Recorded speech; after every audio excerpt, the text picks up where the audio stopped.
PCOD की diet समझने के लिए सबसे पहले आपको पीसीओडी प्रॉब्लम समझना ज़रूरी है। पीसीओडी की डाइट में रेगुलर पेशेंट के सबसे कॉमन क्वेश्चंस होते हैं कि आपको हम दूध ले सकते हैं कि नहीं ले सकते, हम दही खा सकते हैं, नहीं खा सकते। देखिए, PCOD is a polycystic ovarian disease और सिंड्रोम में बहुत सारे इसके सिम्टम्स आते हैं और इसमें सबसे इम्पॉर्टेंट है कि आयुर्वेद का कंसेप्ट समझें। पीसीओडी मतलब हम इसको बोलते हैं कफ से आवृत कोष्ठ, यानी आपके जीआई ट्रैक्ट में जब कफ का आवरण ज़्यादा हो जाता है। इसके लिए जैसे मिल्क प्रोडक्ट्स हो गए, डेयरी प्रोडक्ट्स आप बिल्कुल छोड़ दीजिए, फ्राइड आप छोड़ दीजिए, उड़द की दाल, माँ की दाल जिसको कहते हैं, वाइट चने, अरबी की सब्जी, कड़ी जो नॉर्मली हम कहते हैं, क्योंकि दही को गर्म करना आयुर्वेद का सिद्धांत नहीं है, इसको आयुर्वेद में विरुद्ध आहार माना जाता है। तो दही का सेवन करना है तो आप सुबह करिए, दोपहर को करिए, पित्त के काल में करिए, रात को मत करिए और अग्नि के ऊपर रख के मत करिए।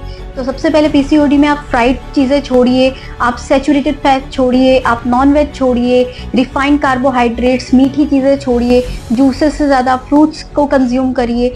इसके साथ साथ आप टोफू ले सकते हैं, आप दही खा सकते हैं। डेयरी छोड़ना मतलब दूध छोड़ना आपने, आपके लिए ये मना नहीं है।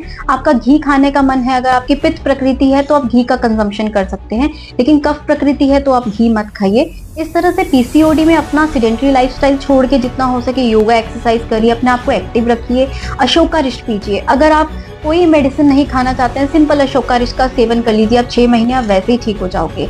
और जितना हो सके कॉन्ट्रासेप्टिव पिल्स जो 21-21 दिन के लिए डॉक्टर देते हैं वो बिल्कुल मत लीजिए, वो आपके पिट्यूटरी ग्लैंड को एक रॉन्ग सिग्नल भेजता है। क्योंकि पीसीओडी में आपका जो यूट्रस है उसमें फीमेल हार्मोन कम बन रहा है, मेल हार्मोन ज़्यादा बन रहा है, तो वो हमारे ग्लैंड को, ब्रेन में एक ग्लैंड है पिट्यूटरी ग्लैंड, उसको गलत सिग्नल भेजता है और आपके अंदर फेशियल हेयर्स, एक्ने आना शुरू हो जाते हैं। पीसीओडी में अपना पीसीओडी का रूट कॉज का ट्रीटमेंट कराइए, ना कि अपने एक्ने का, फेशियल हेयर्स का, इन सब की तरफ मत जाइए, रूट कॉज की तरफ जाइए। तो आपको 100% इस प्रॉब्लम से विद इन 1 और 2 मंथ ही रिलीफ मिल जाएगा।